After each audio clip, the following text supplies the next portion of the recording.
Hi guys! Welcome back to my YouTube channel.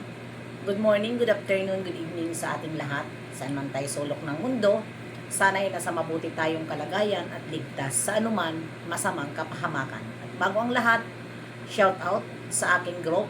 Nandyan si Tita Lydia, Hayats Mix Vlog, Ermagalo Mix Vlog, Cell TV PH, Hasa 26, Covers TV, at syempre, ang inyong Cell TV PH at syempre ang inyong tagapagdaldal dito sa Sokmed. At shoutout din kay Jim Otelli, Team Bubuli Original. Pakisupport naman ang kanyang channel. At doon sa mga Team Guwapa na walang sawa, mag-support sa kanilang mga sinusuportahan. Shoutout sa inyong lahat. Ano na naman ngayon ang ating reaction upload? Nandyan sa ating thumbnail, nandyan si Ido at Mariel at Beyonce. Ngayon, sasabihin ko sa inyo na paano paglaruan si Vivi Beyonce ng dalawa. Dahil matagal na silang nagsasama ni Ido. At kapag nagchat-chat, ito si Mariel ay alam ni Ido ang lahat. At sinasabi nyo na ang aking reaction ay fake news at kasinungalingan dahil marami akong nababasa doon sa upload ko sa Lolaglo na bayad daw ako. Sige lang. Kahit anong sabihin nyo sa akin, matagal ko na yan alam na mga paratang nyo sa akin. Hindi ako tulad nyo insecure. Ayan. Kung paano paglaruan ang aming Bibi Beyonce ng dalawa at ang idol nyo. Na sinasabi nyo, walang katotohanan yang Mariel na yan. Ay wow. Sana all na lang kayo. Sana all na lang kayo. Hindi kayo naniniwala dahil idol nyo ang lalaki.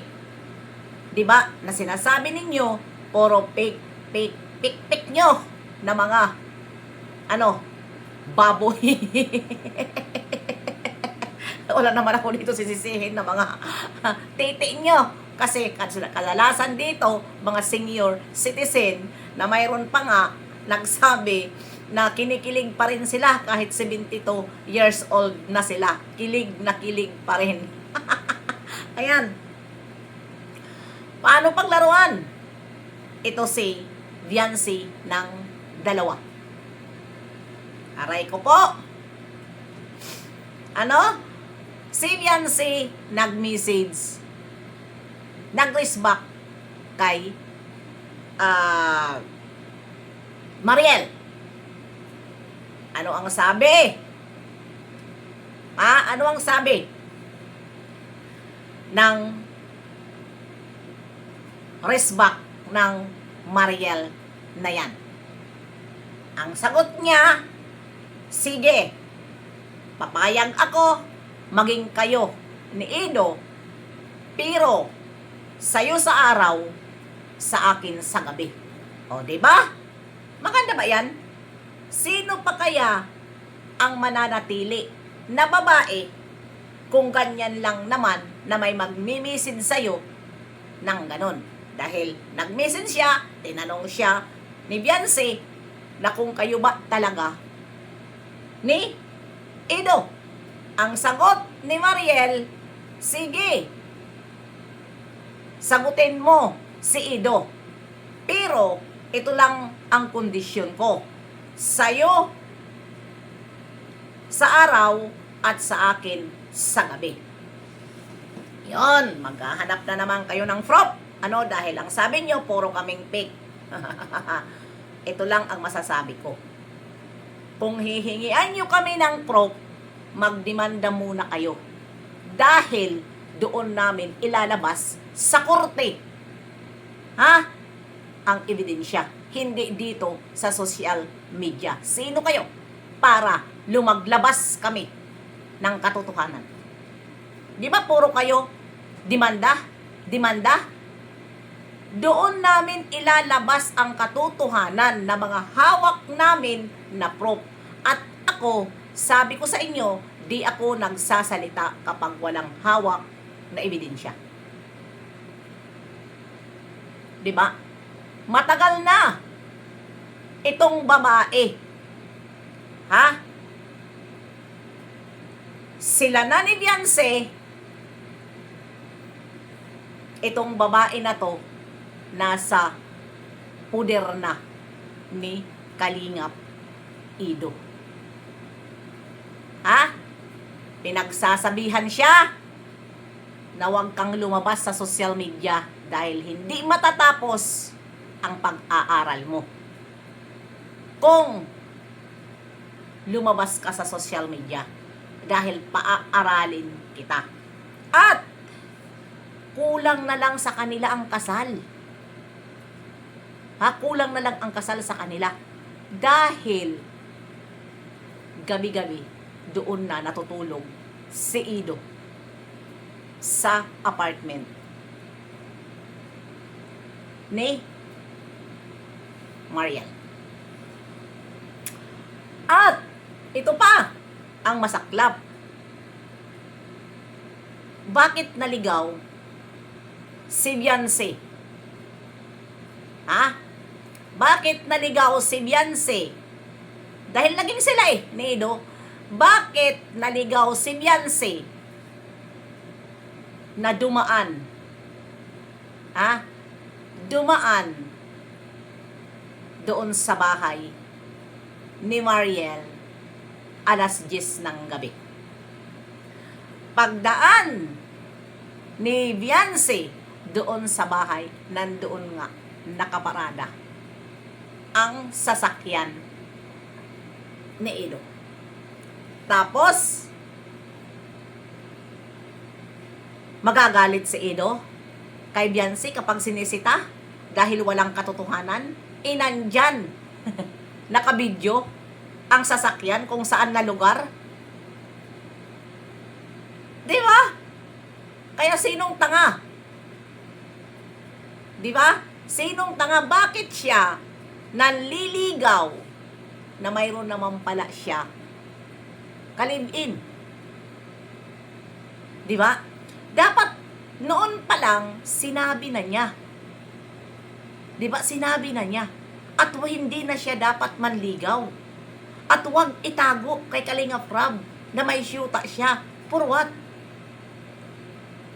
Para sa mga sponsor? Ganon? Tama lang. Mayroon message na mahaba ang nanay ni Beyonce at nareltok kayo. Mamaya, babasahin ko. Doon, sa lulaglo ko, alas 11 ng time ng Saudi. Doon ako mag-a-upload at babasahin ko kung paano sila ireltok ng nanay ni Beyonce. Dahil hindi sila takot. Dahil hawak nila lahat. Kaya wag niyong pilitin. Wag niyong pilitin. Dahil sila'y nananahimik. Pero pilit niyong pinapakialaman. Dahil hindi sila takot. Hindi sila takot. Dahil sila ang may hawak. Sila ang may hawak. Tapos sasabihin nyo, nagsisilos si Beyonce. Natural! Magsisilos, niligawan ka Diba? At naging kayo. Tapos hindi mo pala alam na ginagago ka. Diba? Ginagago ka. Kaya yon, sa title ko dyan, pinaglaruan nila si Beyonce. Pinagtatawanan nila si Beyonce habang nagmi-message. Dahil yun pala, magkasama sila sa isang apartment habang kachat si Beyonce. Diba? Yan ang masaklap dyan.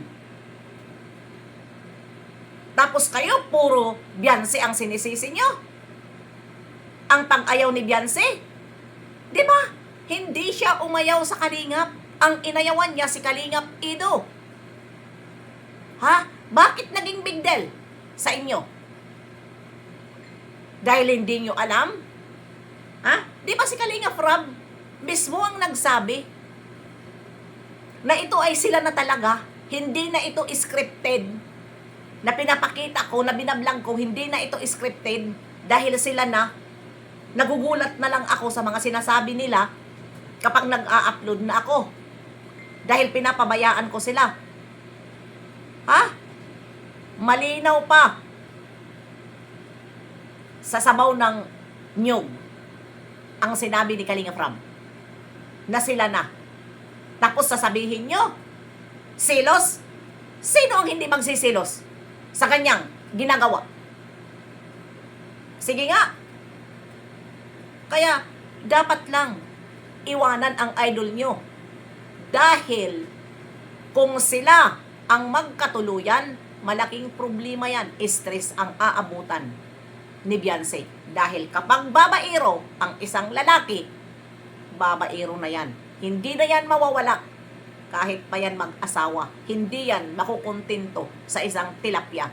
At titingin yan at titingin sa mga bata pa. Tulad kay Papa Bear, Manyakis, 21 years old.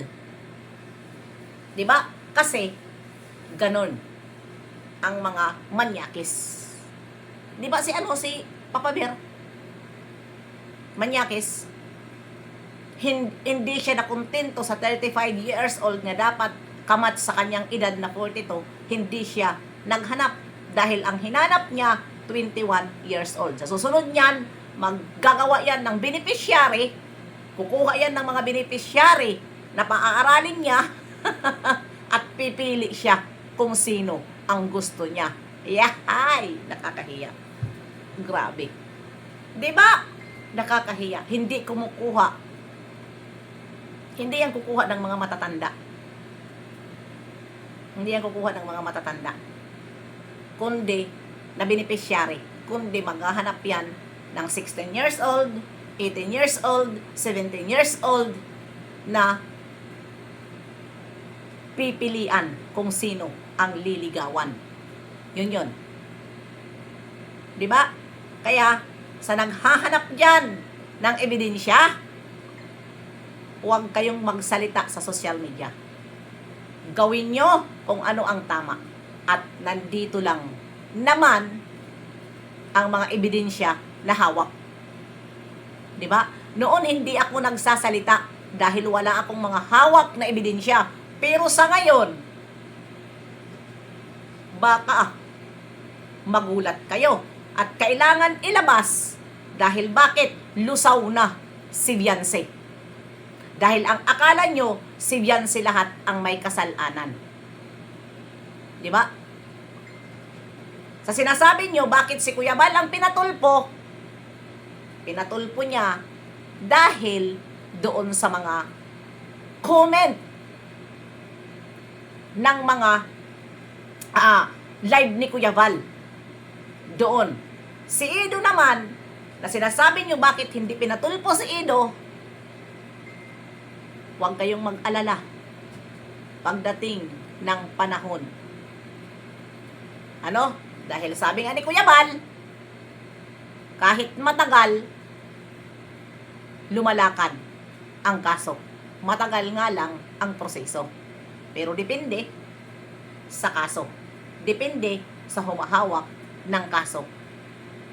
Matagal kung hindi mo talaga asikasuhin. Kung aasikasuhin mo, bakit magtatagal? Yun lang yun. Diba? Kaya congratulations dyan sa mga kinasuhan ni Kuya Val. May kasama daw sa aming group. Go ahead. Kung yun ang totoo, sabi ni Chang. Sino kaya ang kasali matagal na panahon na nakabitlimanda? Kami ba o ikaw, Chang? Kaya huwag kang magmalaki. Baliktad ang tinggil. Huwag kang magmalaki. Ang galing mo magsalita na ikaw naman ang sinungaling. Puro pareho kayo dyan mga sinungaling lahat. Kaya bye-bye. See you.